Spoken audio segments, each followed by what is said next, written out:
General Ahmad Bahidi, ɗaya daga cikin manyan janarori a Iran Revolutionary Guard, ya aika saƙon gargaɗi cewa a daidai fa lokacin da ake tsaka da wannan batun tattaunawa ko batun sulhu,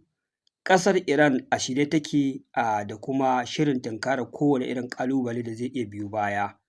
Duba da sanin cewa da wa suke tattaunawa da wa kuma suke takun saƙa, wato alamomi sun nuna cewa ƙasar Iran ta riga ta gama ɗaukan darasi, ta kuma gama karantar ilahirin dukkan wani motsi na maƙiyanta ko kuma in ce motsin ƙasar Amurka da ƙasar Yahudu, wanda sun saba duk lokacin da aka shirya wata tattaunawa, ta iya yiwuwa su kuma abin da suke tunani ko kuma suke shiri a nasu gefen akasin haka ne, wato a ma'ana wata maƙarƙashiya ta murƙushe ka ko ta halin ƙaƙa. Wato irin abin nan ne da ake cewa idan yaƙi gaba da gaba ya ƙi, sai mu biyo maka ta bayan fage. Mafi akasari wannan shi ne salon da suke amfani da shi suke nasara a dukkan ƙasashen da suka yi nasara a kansu, za a ga irin wannan salo suke amfani da shi. Amma yaƙi na gaba da gaba kai tsaye, nasara tana matuƙar yi musu wahala, wanda General Ahmad Bahidi ya aika musu da wannan saƙo cewa a wannan karo fa Iran tana shirye da dukkan wani ƙalubale ko ta maƙarƙashiya da za ta iya biyo baya. In ma wani abu ake shiryawa a bayan fage, sun shirya tarbarsa ta kowane irin yanayi. Wannan jawabi ya biyo baya ne duba da cewa al'ummar duniya an ɗan fara murna cewa yaƙi kamar ya zo ƙarshe, an fitar da yarjejeniya ta sulhu wacce ake ganin cewa kamar daga ita ba za a sake yin wata ba, da alamu komai zai zo ƙarshe, domin mafi akasari manya-manyan buƙatun ƙasar Amurka ta sauko da su, ita ma Iran ta sauko da wasu nata, an fara daidaitawa a tsakiya, wanda ake tunanin nan da 'yan kwanaki kaɗan abubuwa za su daidaita, komai ya ƙare. Amma fa sai aka fara ganin akasin haka tun ba a je ko'ina ba. Awanni kaɗan bayan fitar da wannan sanarwa, kwatsam fa sai ga shi ƙasar Yahudu, kamar yadda na muku hasashe na ikirari na ce mutanen nan fa tun da duniya ta riga ta bayyana cewa fa an riga an yi nasara a kansu, to ni a jikina nake ji zai iya wuya su haƙura wannan lamari ya tabbata yaƙi ya ƙare. Domin suna da babban ƙalubale guda ɗaya. Babban ƙalubalen nan shi ne irin ɗimbin asarar da suka yi a wannan yaƙi, ina ganin ba su taɓa yin shi ba a tarihi. Mutane ba su fahimci me asarar take nufi ba. Wato kowane shugaban ƙasa idan ya hau a kan mulkin ƙasar Amurka, akwai buƙatu da suke zuwa da shi, wanda suke fata a biya musu a mulkin wannan shugaban ƙasa kafin ya ƙare. Wanda idan wannan mulki ya ƙare kuma samun wani shugaban ƙasan da za su yi convincing ya musu irin abin da suke so su cimmawa a ƙasar Iran ko a Gabas ta Tsakiya, abu ne mai matuƙar wahala. An dai ga yadda Barack Obama ya musu turjiya,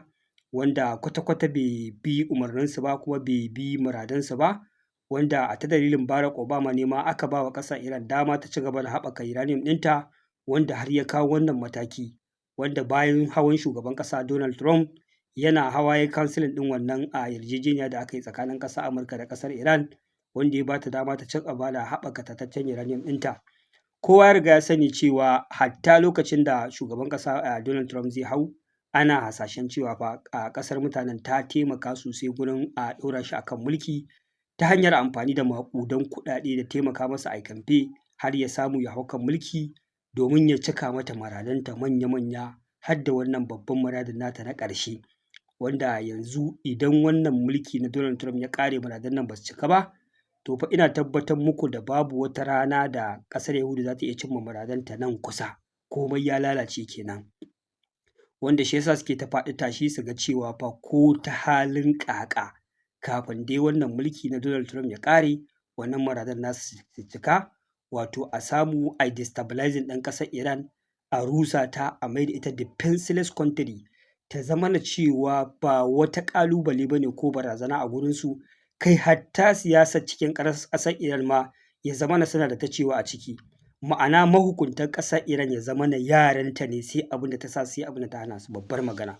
Wato wannan shi ne babban muradinsu, wanda hakan ba zai yiwu ba sai an riga an kawar da ilahirin manya-manyan shugabannin ƙasar Iran, sannan wannan regime ɗin nasu sai an kawar da shi gaba ɗaya, an canza shi, an mai da shi, an sa puppet, shi ne muradansu za su cika. An yi amfani da makaman yaƙi iri-iri, kowa dai ya riga ya sani, ba sai mun maimaita ba. Abubuwan da suka faru, nasara ba ta samu ba. Yanzu ga shi kuma ana batun za a yi sulhu, wannan fa yaƙi ya ƙare. Ma'ana kuɗi da suka kashe gurin yin kamfe suka ɗaura shugaban ƙasa Donald Trump ya tafi a banza. maƙudan kuɗaɗe da suka rinƙa badawa wa sanatoci, wa mahukunta a ƙasar Amurka domin a taimaka dai muradun su cika sun tafi a banza. Yaƙi da aka fafata aka harba makamai na biliyoyin kuɗaɗe su kansu aka rugurguza ƙasarsu, aka musu mummunar asarar da ba sa tsammani, ya tafi a banza kenan. Kuma ga shi babban ƙalubalen shi ne idan wannan dama ta wuce, fafau ina ganin fa ta wuce kenan ba za ta ƙara dawowa ba. Zai wuya ƙasar Amurka yanzu ta ƙara yadda kawai ba gaira ba dalili ƙasar Yahudu ta zo ta janyo ta yaƙin da zai jefa rayuwar al'ummata cikin wannan mawuyacin hali da suka tsinci kansu a ciki. Ba magana ake ta iya ƙasar Amurka ba fa, ina muku magana da al'ummar duniya ma ransu a ɓace yake da irin wahalhalu da tsadar rayuwa da aka jefa su a cikin wannan yaƙi. Ba daban da kwai takun saƙa tsakanin ƙasashen Turawan Yamma ba da ƙasar Iran ba, da ƙasar Amurka ba, ina tabbatar muku da tuntuni an taru an ma ƙasar Iran taron dangi an buɗe Strait of Hormuz saboda duniya ta samu sauƙi, amma saboda akwai takun saƙa tsakanin ƙasar Amurka hatta da ita kanta ƙawayenta, shi ya sa har yau suka koma gefe suka bar ta ta ci gaba da ayyukan da take yi ita kaɗai. Musamman kowa ya riga ya sani fa irin wannan barazana ta karɓan iko ba a iya ƙasar Iran ba ce, ba a iya ƙasar Venezuela ba ce, ba a iya ƙasar Cuba ba ce a nan gaba. Kafin duka waɗannan ƙasashe ba da takun saƙan tsakaninsu ne isu. Ƙasar Amurka da ƙawayenta na NATO wanda take ƙoƙarin ƙwatar Greenland, take ƙoƙarin mai da Canada 51 state na cikin ƙasarta, kai da dai abubuwa da dama da Turawa su kansu suke ganin fa waɗannan abubuwa sun ci karo da hankali ba za su yarda su ci gaba da faruwa ba. Shi ya sa suka rage taimakawa ƙasar Amurka ta ci gaba da cimma muradanta. Waɗannan dalilai da ya sa waɗannan ƙasashe suka ƙi taimaka ma ƙasar Amurka, da kuma ganin cewa ma ba ma iya taimakon ƙasar Amurka ba, kamar taimaka ma ƙasar Yahudu ne ta zama kafaɗa da kafaɗa da su. Duk da cewa fa ƙasashen Larabawa sun san wace ce ƙasar Yahudu, amma fa ƙasashen Turawa nan wallahi sun fi ƙasashen Larabawa jin tsoron ƙasar Yahudu. Suna sane da cewa idan ƙasar Yahudu ta kai su ƙarfi ko kuma ta ɗara su, to barazanar ba iyakan ƙasashen Larabawa za ta kasance ba, hatta su kansu wallahi sai sun gane kuransu, sai ta fara bujiro da wasu abubuwa da zai taɓa ikonsu, da zai zama da cewa akwai mummunan takun saƙa a tsakaninsu. Shi ya sa su kansu ba sa zaƙewa kwata-kwata ko misƙalar zarratan wurin taimaka ma ƙasar Yahudu ta cimma muradanta ko ta zama wani abu a faɗin duniya. Ku lura da wannan yaƙi, za ku ga kawai wannan yaƙi ana yin shi ne tsakanin ƙasar Amurka da ƙasar Yahudu, su ne nan suke taɓa shi sai sun cimma muradansu, amma sauran ƙasashen babu wani mutum ƙwaya ɗaya da yake goyon bayansu. Ma'ana sun san wace ce ƙasar Yahudu, ba za su taɓa taimakawa ta kai ga cimma muradanta ba ko kuma matsayinta ko ƙarfin sojinta ya kai nasa ba. Sun san me zai biyo baya a faɗin duniya. Wanda ire-iren waɗannan abubuwa da ƙasar Yahudu take ganin cewa idan ya ƙare ba tare da ta cimma muradanta ba, to tana cikin tsaka mai wuya, wanda shi ne dalilin da ya sa take ganin cewa ba za ta yarda wannan sulhu ya yiwu ba. Kamar yadda na gaya muku al'ummar duniya an fara murna cewa yaƙi zai zo ƙarshe, kwatsam sai ga shi fa a jiyan da aka gama kammala wannan tattaunawa ake tunanin abubuwa za su daidaita, sai ga shi ƙasar Yahudu ta fara tura jirgi drones na leƙen asiri a Strait of Hormuz da wasu yankuna na ƙasar Iran, wanda a take a nan ƙasar Iran ta yi amfani da air defense system ta ɓaro wannan jirgi wanda yake mallakin ƙasar Yahudu ne, kuma ta aika saƙon gargaɗi. Wato ma'ana ƙasar Yahudu dai hankalinta ya tashi ganin cewa wannan lamari zai tabbata, har ma aka ga shugaban ƙasar Prime Minister ƙasar Yahudu ya zo ya wallafa wani hoto na AI da shi da shugaban ƙasar Amurka Donald Trump yana wata ƙarya wacce ba haka ba ne, cewa wai babu wani sulhu ko deal da zai tabbata tsakanin ƙasar Amurka da ƙasar Iran, muddin wannan sulhu babu dakatar da ƙasar Iran daga ci gaba da haɓaka tattaccen uranium ko kuma mallakan makaman nukiliya, wanda aka bayyana cewa wannan fa magana da ya yi gaba gaɗi ce tashi ta karan kanshi, amma ba magana ba ce wacce ƙasar Amurka ta amince da ita ko kuma take jin ita ma fa haka ne a nata ɓangare. Haka zalika lamarin da ake ta yaɗawa a kafafen sada zumunta musamman manya-manyan gidajen jaridun Turawa, suna ta faɗin cewa fa a cikin wannan yarjejeniya ƙasar Iran ta amince da cewa za ta miƙa tattaccen uranium ɗinta ga ƙasar Amurka. Tuni ƙasar Amurka Iran ta fito ta ƙaryata wannan magana ta hanyar bakin shugaban ƙasarta Masoud Pezeshkian, ya bayyana cewa babu wata magana kwatankwacin irin wannan, cewa a cikin wannan yarjejeniya Iran ta amince ta haƙura da ci gaba da haɓaka tattaccen uranium kuma za ta miƙa shi ga ƙasar Amurka. Haka ma ba zai yiwu ba, duba da irin ƙalubale da barazana da suka fuskanta da abubuwa da suka faru tun farkon fara wannan yaƙi, amma a ƙarshe a ce sun miƙa wuya cikin sauƙi irin haka. Ma'ana kenan duk tirjiyar da suka yi daga farkon yaƙin kawo zuwa yanzu ya tashi a banza kenan. asarori da aka musu sun tafi a banza kenan, hallaka musu jagororinsu da aka yi sun tafi a banza kenan.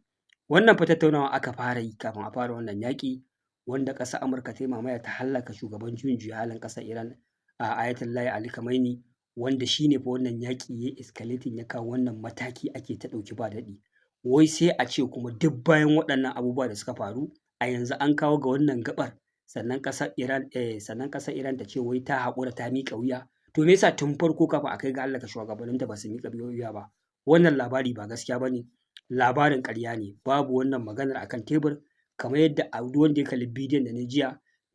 zai karanto muku sharɗan da aka yi wanda a kansu yanzu za a fara tafiya. Idan abubuwa suka daidaita daga bisani sai a zo a ɗora akan batun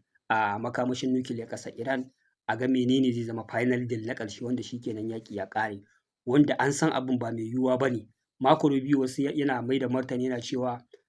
wai mutane suna tunanin deal tsakanin Iran da Amurka abu ne da zai iya ƙarewa a tsawon kwanaki 3 wato awa 72 kenan. Ya ce wannan lamari fa ba abu ne da zai yiwu kamar haka. A tsarin da aka yi a yanzu ana maganar kwana 30 zuwa kwana 60 fa, idan ma abubuwa ba su daidaita ba za a iya ƙara a lokaci domin dai abubuwa su daidaita. Wannan shi ne game da batun deal. Ita kuwa ɓangaren ƙasar Amurka kullum sai gaskiya ta ƙara bayyana akan wahalar da suka sha da muguwar asarar da suka yi a wannan yaƙi. Kwanaki an ce makaman ƙasar Amurka sun ƙare, aka ce ƙarya ne, to yanzu ga shi ya tabbata sun ƙare ɗin. Akwai yarjejeniya da aka yi tsakanin ƙasar Amurka da ƙasar Japan, za su saida musu da Tomahawk missile da wasu sauran makamai da kuɗinsu ya kai kusan biliyan 2.5, wanda aka ce yanzu fa babu waɗannan makamai a cikin ƙasar Amurka, domin waɗannan makamai duka an ƙarar da su gurin yaƙi da ƙasar Iran da Air Defense System Interceptor su ma duk an ƙarar da su. Saboda haka wannan deal ɗin yana nema ya ruguje ko kuma dole sai an ƙara lokaci, wanda wani abin mamaki wannan interceptors ɗin aka ce fa a shekara guda bai fa ƙera guda 60 ko wani abu makamancin haka ba. Amma ƙasar Amurka a yaƙin da ta yi da ƙasar Iran ta ƙarar da sama da guda 850 gurin kare ƙasar Yahudu da kare base ɗinta a Gabas ta Tsakiya, wanda yanzu ƙasar Amurka ita kanta ta ma irin mai da stockpile ɗinta ya zamana cewa akwai makamai ba ma wanda ta rinƙa saida ma wasu ƙasashe ba, abu ne da yake buƙatar lokaci mai tsawo. Wato magana ta gaskiya fa duk abin da aka yi faɗi ya faru mutane suke ganin jita-jita ne, wallahi gaskiya ne. Wato wasu abubuwa sun ƙara bayyana zahiriya na asalin power da ake cewa manyan ƙasashen duniya suna da shi. Ni kenan yanzu na fara gano gaskiya cewa fa mafi akasari farfaganda da labarin ƙarya a baki ya fi yawa. Yanzu kamar Amurka da ake gani ita ce number one super power, a ce a ɗan wannan yaƙin da aka yi na kwanaki 60 makamai sun yi ƙaranci a cikin ƙasarta, to ina kuma ga wani babban yaƙi ne da ya fi haka girma, me zai biyo baya kenan?